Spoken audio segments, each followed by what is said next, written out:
lindões, Croiser aqui, e no vídeo de hoje vou falar sobre Pretty Little Liars Original Sin, ou O Novo Pecado, que finalizou nessa quinta-feira, dia 18, e temos muito que conversar, principalmente sobre aquele final, continuidade da série, enfim, vamos discutir todos os detalhes com spoilers nesse vídeo aqui. Caso você ainda não esteja em dia com a série, não tenha assistido nada, tem um vídeo de primeiras impressões dos 5 primeiros episódios que eu já tinha trazido aqui pro canal, o link tá aqui na descrição. Mas antes, não esquece de se inscrever aqui no canal e clicar no sininho para receber notificação para quando eu tiver um vídeo novo, que eu sempre trago as novidades dos filmes e das séries aqui para vocês o quanto antes, vocês sabem, entrevistas muito legais também. Bom, gente, em Pretty Little Liars Original Sin a gente acompanha um novo mistério, diferente da série original, mas aqui a gente vê um pecado que aconteceu no passado, e a Ei retorna aí para se vingar das filhas delas e também delas. E ao longo da série a gente vê vários desdobramentos sobre essa história, principalmente quem é a Ei. Isso é algo que é revelado no final da temporada.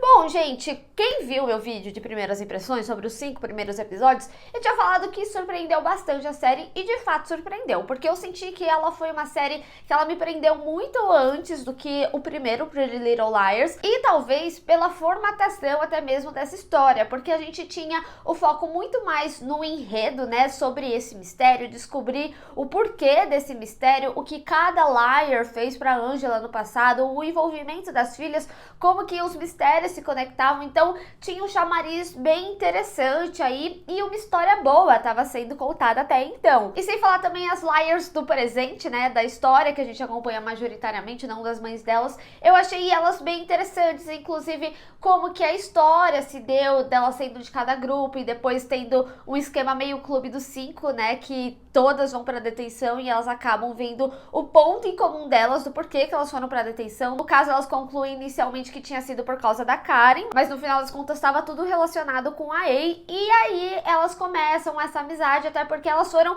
inseridas no mistério por causa do pecado da mãe delas no passado. E outro aspecto que eu tinha gostado também é que tanto as liars do passado, mas aqui muito mais, né, é que elas eram bem mean girls realmente, então de fato elas tinham sido muito ruins com a Angela, e as filhas, elas não eram mean girls, mas elas também não levavam desaforo pra casa, então quando a Karen peitava ali elas, zoava com elas, elas iam, respondiam de volta, principalmente a Imogen, né, que tinha uma personalidade ali por elas terem sido best friends, melhores amigas no passado, num passado bem recente. E aí eu também tinha comentado, né, das minhas personagens favoritas, que no caso é a Tabi, a Faran e a Noah, e eu sinto que isso se manteve pra mim na temporada de uma forma geral, mas eu acho interessante falar um pouquinho do arco de cada uma. A Imogen, eu sinto que ela foi evoluindo ao longo da temporada, porque inicialmente não é que parecia que ela não ligava pra morte da mãe, etc,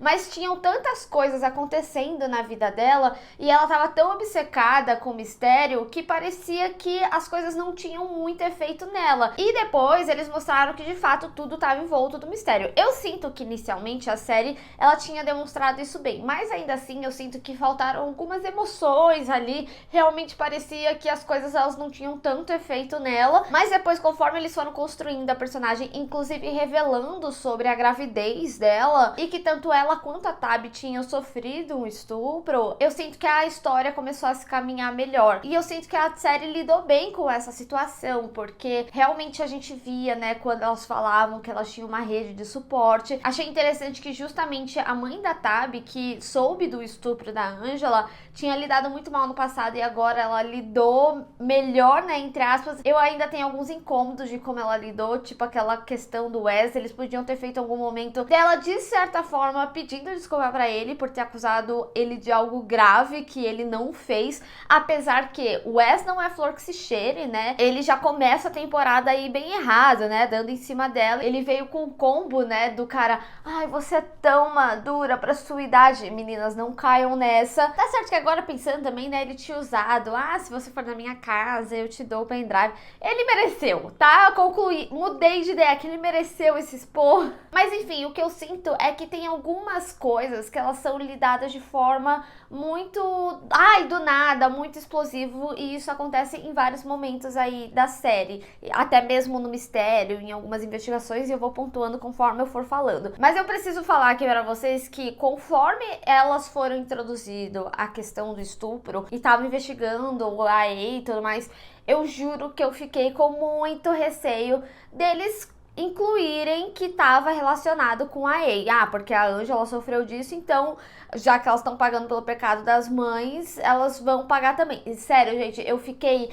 acho que a semana inteira com medo de assistir esses 3 últimos episódios e ter esse tipo de conexão. Ainda bem que não teve. Foram coisas que aconteceram separadamente e, infelizmente, a gente vê a recorrência disso. E como eu falei, né, eu acho que a série, ela lidou de uma forma interessante para trazer esse assunto, principalmente falando sobre ser uma pessoa próxima. Eu vi que algumas pessoas não gostaram tanto da revelação de quem era, mas ao mesmo tempo eu acho muito importante a série trazer isso, que não necessariamente a pessoa que faria isso é o cara que é o atleta, é o cara que trata mal. Não, é uma pessoa que tá do seu lado, uma pessoa que finge te ajudar. Então eu achei que foi o ponto certo e um alerta, né, pra tomar cuidado. De fato, não são à toa as estatísticas. Então eu particularmente achei interessante esse ponto de virada e foi algo que surpreendeu. Agora, voltando às Liars, né, eu gostei muito do desenvolvimento da Noah com relação à mãe dela. Eu sinto que, de fato, a história ela foi se caminhando pra algo que fazia sentido, inclusive para a mãe dela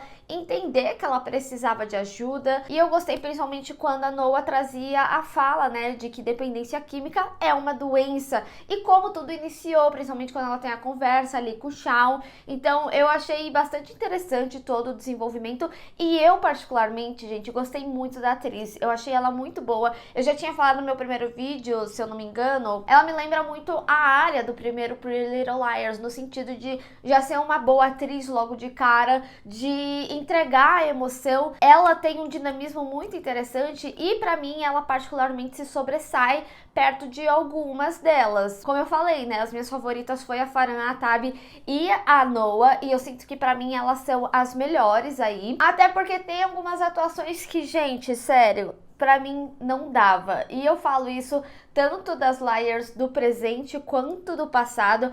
Pra mim, quando incluiu a história da mãe da Imogen no passado, eu achei a atriz muito ruim. Ela não passava emoção, era só tipo assim, ah, você tem que ser uma mean girl. Como é uma mean girl? Vamos fazer o bullying nela, sabe? Não era um negócio muito que fazia parte, que nem, por exemplo, a Karen. Eu achei que a Karen, ela fazia muito bem esse aspecto da Mean Girl, que inclusive a Kelly trazia às vezes, né? Quando ela tava nessa problemática da personalidade dela, mas já vou falar da Kelly aqui. E essa parte da atuação não ser boa também era um aspecto que eu já tinha comentado no meu primeiro vídeo, porque principalmente no episódio piloto, mas aí piloto a gente releva com muitas aspas, né? Você sentia algumas cenas muito duras, como por exemplo, a atriz olhando pra casa, dava pra sentir tipo o diretor falando, vai, ação, sabe? E aí ela entrava em cena, então tinha algumas coisas que eram bem ruins de atuação. A própria Bailey, que eu sei que ela é uma das favoritas aí, tinha alguns momentos que eu sentia que ela não entregava muito a ação do terror. A Mouse já tinha sido uma personagem que eu tinha falado que eu particularmente não tinha comprado muita história.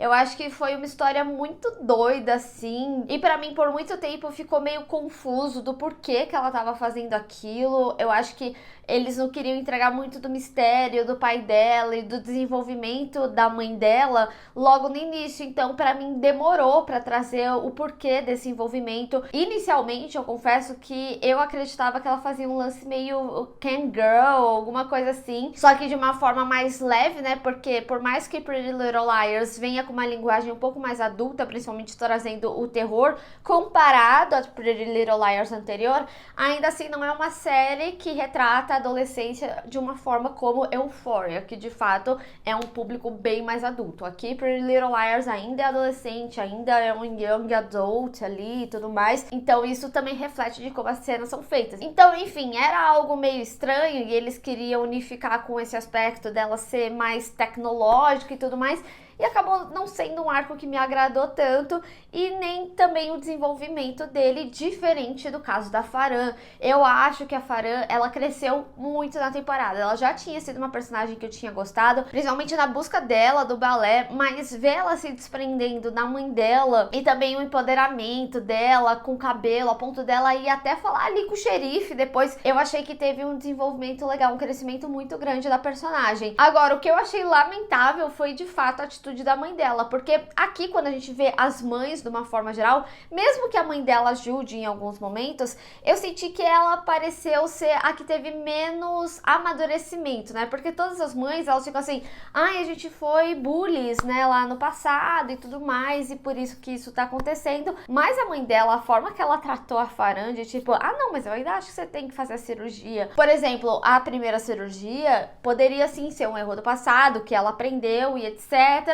Mas esse momento agora, né, esse segundo momento, que eu sei que ele é uma faísca para que tivesse todo esse desenvolvimento da Farhan, eu senti que a mãe dela, ela teve zero amadurecimento. Não gostei de como eles lidaram ali com a personagem, eu achei uma atitude completamente infantil, assim como a própria mãe da Noah em alguns momentos, mas ainda assim eu sinto que ela teve um desenvolvimento melhor, até mesmo pelo entendimento dela se ver como uma pessoa doente que precisava de ajuda realmente, e inclusive achei interessante que mesmo quando ela fala, eu vou fazer certo, ela ainda assim tem suas recaídas, então acho que é um desenvolvimento mais plausível aí, sabe? E óbvio que eu não podia também deixar de falar da Karen Kelly. Eu gostei muito de como atriz ela trouxe duas personalidades diferentes aí, apesar de ter alguns momentos que a Kelly acaba pegando um pouco da persona que é a Karen, e inclusive conforme eu fui assistindo eu acreditei sim que em algum momento era a Karen viva e não a Kelly, principalmente quando tem aquela troca, então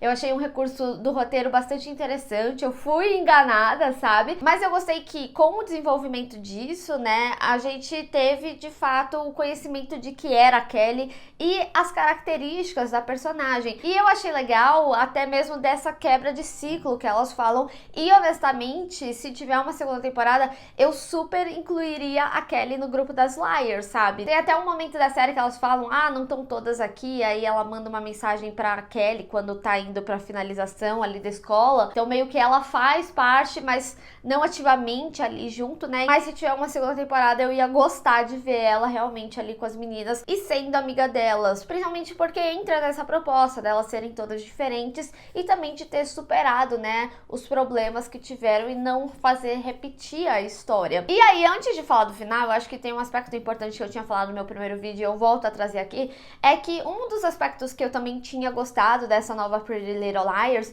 é que a gente tem cenas que são mais impactantes, né? Então a gente tem umas mortes mais explícitas, tem um terror mais aparente e a gente vê que a série ela retrata muitas referências do terror também. Primeiro, pelo assassino slasher, né? Que é clássico ali com a máscara e a faca e tudo mais, mas também outras referências, como um dos personagens ter o sobrenome Englund, que é do Robert Englund, que fez A Hora do Pesadelo, né? Então fica aí como uma referência, uma homenagem. E também quando a gente chega no momento final, todo o momento que elas poderiam se vingar das pessoas que fizeram mal a elas, de uma forma geral, eu achei bem Jogos Mortais. Então, eu achei interessante como essas referências foram trabalhadas. Mas, gente, não é só de referência que vive o terror, mas sim de uma boa história. E quando eu falo de boa história, não é só o desenvolvimento, que até aí foi legal de acompanhar. Mas o final, como ele é finalizado, gente, não deu pra mim. Eu terminei o último episódio, assim, realmente refletindo que o Roberto Aguirre Sacasa queria trazer mais terror aqui pra série,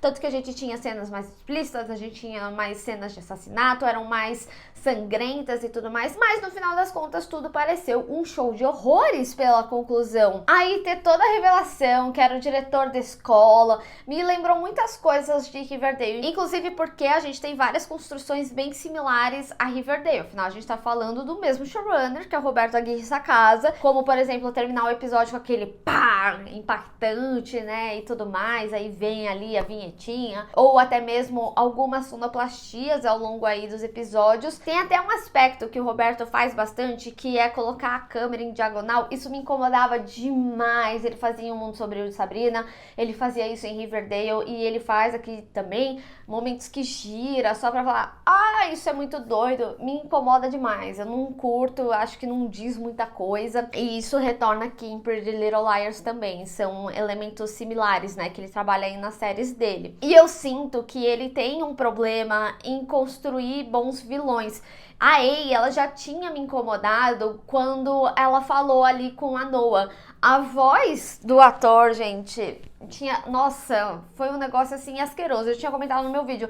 Mas depois, quando a gente chega na história, né? Que aí, ai, o pai da Ângela. E aí toda a construção ali na escola. Sério, eu não consigo nem falar a minha insatisfação direito. Foi tão assim, ridículo o que eu vi. Me afastou 100% ali da série. E aí depois a Ace chama Art. E eu tenho que comentar aqui, né? Porque teve uma polêmica na semana passada sobre Pretty Little Liars fazer parte do mesmo universo de Riverdale. Eu até cheguei a fazer um TikTok falando disso, que o Roberto parece que ele quer ser tipo o Kevin Feige da Art Comics, mas que não fazia sentido algum, afinal de contas Pretty Little Liars não é uma adaptação da Art Comics, faz sentido ali com Kate Kinney, com Riverdale, com o Mundo Sombrio de Sabrina, que são obras que o Roberto Aguirre Sacasa estava envolvido, mas aqui é mais uma série adolescente que ele colocou as mãos, né, e quis incluir ali. Eu tinha até falado nesse vídeo que muito provavelmente ele só usaria como easter egg, não necessariamente fazer um crossover especificamente, apesar das duas séries serem de estúdios da Warner. E ele até falava nessa entrevista, né, por serem cidades próximas ali, né, provavelmente Riverdale poderia entrar em algum momento com o time da escola, já que o Shawn, né, faz parte do time, eles poderiam ser times rivais e tudo mais, mas eu não sei se teria ativamente um crossover, poderia ser só uma referência, tipo, a gente vai jogar junto com Riverdale hoje, algo assim. Enfim, não sabemos, né, o que se passa na cabeça de Roberto Aguirre Sacasa, mas isso preocupou muito os fãs. E aí a Ace revelou como arte, sei que não tem nada a ver com arte de Riverdale, mas a gente vê que ele vem trazendo essas referências assim, e a forma de como ele leva a série. Enfim, já rondava esse medo, né, do fato do Roberto Aguirre Sacasa cuidar de Pretty Little Liars, de em algum momento ou se perder, principalmente narrativamente. E a gente vê que a decepção veio cedo. Pelo menos, né, não me faz acompanhar 5 temporadas pra desistir no meio da série. E eu sinto que esse final, ele estragou muito em vários aspectos. Porque eu fiquei até refletindo depois que eu assisti, que eu tava assim, meu, não acredito no que eu assisti, sabe? Porque eu tava gostando do que eu tava assistindo até então. Eu acho que Pretty Little Liars, séries adolescentes de uma forma geral, pra mim, não importa se ela não tiver uma técnica, ai meu Deus, maravilhosa e tudo mais, mas sim se a história é boa. E até então tava sendo boa, só que a conclusão é o ponto principal pra essa história, de como ela vai ser contada. E eu senti que as coisas ficaram muito corridas em alguns aspectos, eu sinto que não deu liga em alguns momentos, por exemplo, até mesmo as pessoas que estavam ali pra serem misericordiosas, né? Eu não achei que fez muito sentido a professora de balé tá lá, honestamente. Ela foi dura com a Faran, sim, em vários momentos, mas honestamente até fazia sentido pela intensidade que as coisas se davam, né? Como ela acusar ali a Kelly de ser a Karen, apesar da gente como audiência pensar isso, a atitude dela ali, né, foram bem intensas e de fato era a Kelly, então faz sentido ela como professora ter certa punição. Então eu não sinto que ela era uma pessoa que vinculava tão bem como foi o caso do Chip ali com a Tabby, né, ele de fato machucou ela e ele machucou de um jeito que é pro resto da vida dela, afinal a gente tá falando de um estupro. Então assim, não achei bem construído como se deu exatamente todas as pessoas que estavam ali, sabe? Acho essa história de adultos se vingando de adolescente muito doida, pra ser honesta. Era muito mais fácil se vingar ali das mães e elas terem a curiosidade de alguma forma e ir atrás disso pra ajudar as mães, seja pela morte da mãe, da Imogen e tudo mais, enfim. Me incomoda também a construção de alguns vilões que a série traz, como é o caso do xerife, como um cara...